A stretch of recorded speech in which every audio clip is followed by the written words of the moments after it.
Bienvenidos a un nuevo Pregunta Ángel 7 Real. Hoy tenemos preguntas muy interesantes, gracias a todos los que me habéis hecho llegar preguntas, ya sea a través de Twitter, Instagram, Facebook y demás. Empezamos con una pregunta que nos viene a través de Instagram, concretamente. Hey, ¿qué pasa, Ángel? Saludos desde México. Mi pregunta es, bueno, yo hago muchas sentadillas para definirme. Entonces, no sé si desgasto mis piernas o al momento de que ya me toque pierna estaría bastante cansado porque lo utilizo las sentadillas como método de cardio HIIT. Entonces tengo esa duda desde hace rato. No sé si podrías compartirme tu opinión. Un saludo desde México. Bien, perfecto. Este compañero de México nos comenta que utiliza las sentadillas como método de cardio, y es algo que de hecho se ha utilizado y hay métodos para ello. Por ejemplo, tenemos dos métodos. El CrossFit, en muchas ocasiones se utiliza esa sentadilla para mejorar a nivel aeróbico como un método que evidentemente puede traducirse en una mejora de pérdida de grasa. Y luego tenemos también el entrenamiento, el Barbell Complex, que es una combinación de estos ejercicios, de ejercicios con barras, sentadilla, peso muerto, flexiones combinados, una especie de entrenamiento metabólico combinado a repeticiones altas para aumentar el gasto calórico. Bien, esto es interesante, es útil, uy, que se me cae el móvil, es interesante, es útil de cara a la pérdida de grasa, evidentemente sí, ya que un ejercicio tan complejo y que involucra tantísima masa muscular como la sentadilla, sin duda va a ayudar a que quememos esas calorías extra. Ahora bien, hay que tener mucho cuidado y hay que tener en cuenta que lo prioritario, lo primordial, debe ser la intensidad de la sentadilla, la carga de la sentadilla y ese peso que manejemos. Esto se traduce en que si quieres incluir sentadillas a modo de cardio, a modo de gasto extra, a modo de un gasto energético para ayudarte a definir, y tienes que priorizar siempre el entrenamiento con cargas primero y entrenamiento pesado primero. Por ejemplo, si tienes tu sentadilla pesada, la realizas lunes y jueves, puedes realizar este entrenamiento más metabólico con sentadilla, altas repeticiones con objetivo de resistencia, el mismo lunes como último ejercicio, o incluso el viernes, el jueves, después del ejercicio pesado. En definitiva, puedes incluir la sentadilla como método de cardio, si te gusta, sin duda, pero tienes que priorizar primero el entrenamiento pesado. Una vez que has conseguido eso, puedes incluir la sentadilla a modo de cardio. Quería preguntar si se puede estar pasando por una etapa de volumen muscular en la que siguiendo una dieta al 100% y estar subiendo kilos de peso corporal y una buena rutina, si se puede estancarse en un peso en un ejercicio, es decir, por ejemplo, en press de banca. Es decir, tú subes de peso corporal, sigues llevando la dieta, sigues haciendo el entreno, lo que pasa es que te estancas en el peso usado en el gimnasio. Esa es mi pregunta. Muchas gracias, Jorge, por tu pregunta. Sí que puede suceder y de hecho es algo bastante común, especialmente en ese press de banca. ¿Por qué? Porque es un ejercicio que tenemos en consideración como muy importante, en el sentido de que a mucha gente nos gusta el press de banca. Muscularmente el pectoral es uno de los músculos más estéticos y que más nos gustaría mejorar, entonces nos centramos en ese básico. El problema es que el press de banca tiene un potencial de mejora inferior a la sentadilla o el peso muerto. Hay que tener esto en consideración. Poner la sentadilla por encima de los 100 kilos es muy sencillo, poner el peso muerto por encima de los 100 kilos es súper sencillo, pero poner el press de banca por encima de los 100 kilos ya es una tarea mucho más complicada. Entonces, como digo, tenéis que tener en cuenta primero que el potencial del press de banca es menor, de mejora es menor. Por lo tanto, es más normal o más común que en muchas personas se produzca un estancamiento. Además, involucra una musculatura que evidentemente es menos fuerte que la del tren inferior, pectoral, hombros y demás. Bien, ese es el primer punto. Luego, si aun teniendo superávit calórico, si aun teniendo una rutina que no es excesiva para ti, el press de banca no mejora, deberías incluir una progresión de cargas si no lo has hecho, y segundo, si ya lo has hecho pero esa progresión está fallando, entonces incluir una progresión que sea un poco más conservadora, una progresión más a largo plazo. Por ejemplo, la 5-3-1 es un buen ejemplo, ya que utiliza una progresión a largo plazo y de forma muy conservadora. Empieza muy sencilla y se va complicando con el paso del tiempo, además de incluir una autorregulación. Por lo tanto, ¿puede suceder ese estancamiento? Sí. Dos factores principales que pueden mejorarlo, pueden sacarte de este.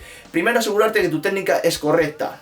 El press de banca hay muchos detalles a tener en cuenta: una fuerte retracción escapular, un buen recorrido de la barra, incluso el apoyo de tus pies, el aprovechar el leg drive. Hay muchas formas de mejorarlo. Primero, potencia esa técnica y asegúrate de que tu técnica es correcta. Una vez has conseguido esto, incluye una progresión de cargas, reiníciala e incluye una progresión de cargas que sea algo más conservadora en ese aspecto. La siguiente pregunta nos llega desde Twitter. Guille pregunta una pregunta que poco se hace: de cara a completar la proteína necesaria, ¿sustituir batidos por BCAAs es igual de efectivo? Bien, hay que entender que los BCAAs como tal es un suplemento que evidentemente tiene su funcionamiento, está demostrado, son aminoácidos y sabemos todos de sobra la función que tiene el cuerpo de reparación de tejidos. Son una sustitución, un sustituto efectivo de la proteína. Por ejemplo, yo tengo que incluir 160 gramos de proteína en mi dieta, incluyo 140 gramos de proteína en polvo y los completo con 20 gramos de BCAAs, por ejemplo. ¿Es totalmente efectivo? Sí.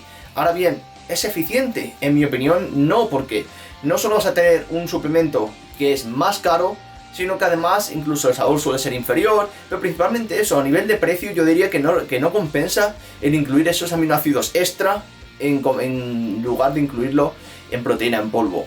Realmente no va a suponer una mejora en cuanto a la asimilación, no va a suponer una mejora en cuanto a la recuperación, salvo casos muy especiales, muy concretos, como por ejemplo una persona que esté entrenando en ayunas, o que tenga un desgaste diario muy alto, de varios entrenos diarios, o que en el único caso que sería interesante los aminoácidos es una persona que tiene problemas para comer, problemas en cuanto a que le cuesta incluir las proteínas necesarias, las calorías necesarias, o tiene muy poco tiempo para alguna de esas comidas. En ese caso sí que sería interesante el poder incluir los aminoácidos, pero poco más. Son más caros y tienen la misma función que la proteína en polvo, por lo tanto yo, salvo casos concretos como los que he comentado, tiraría por la proteína en polvo. Kira nos pregunta mediante Twitter: has hablado de cómo combinar fuerza y otros deportes. ¿Podrías especificar para mejorar los 400 metros, ejercicios clave, test?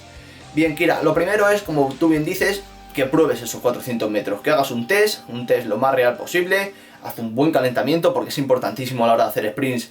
Tus 15-20 minutos de calentamiento por lo menos es uno de los ejercicios más potencialmente lesivos, por lo tanto calienta bien y haces ese test de 400 metros. Una vez que tienes esa referencia, que será tu punto de partida, tienes que trabajar los sprints, tienes que trabajar un programa que trabaje en torno a esas distancias sin tener por qué ser concretamente los 400 metros. Me explico. Tienes que practicar la salida, es un aspecto muy técnico. Los 400 metros lisos, muchas veces la salida puede marcar diferencias. Tienes que practicar la técnica de carrera, el balanceo de los brazos, el movimiento de la cadera. Por lo tanto, uno de los días debería ser específico de técnica de carrera. Pero no solo eso, luego además tienes que incluir un día principalmente a distancias algo más cortas que las que quieres mejorar para trabajar esa salida, esa explosividad, esa potencia.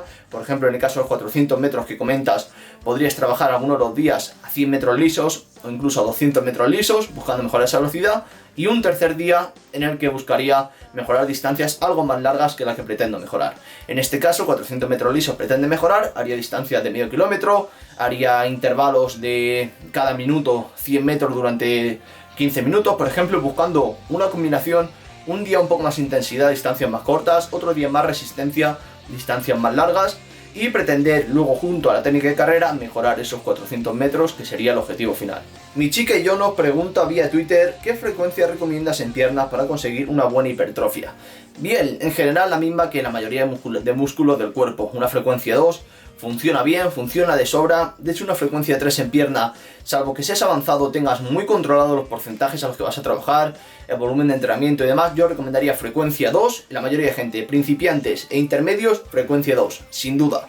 Funciona de sobra si tu rutina es buena, si incluyes ejercicios que son útiles, por ejemplo, sentadilla, zancada, sentadilla búlgara, hip thrust, peso muerto, piernas rígidas, pull femoral.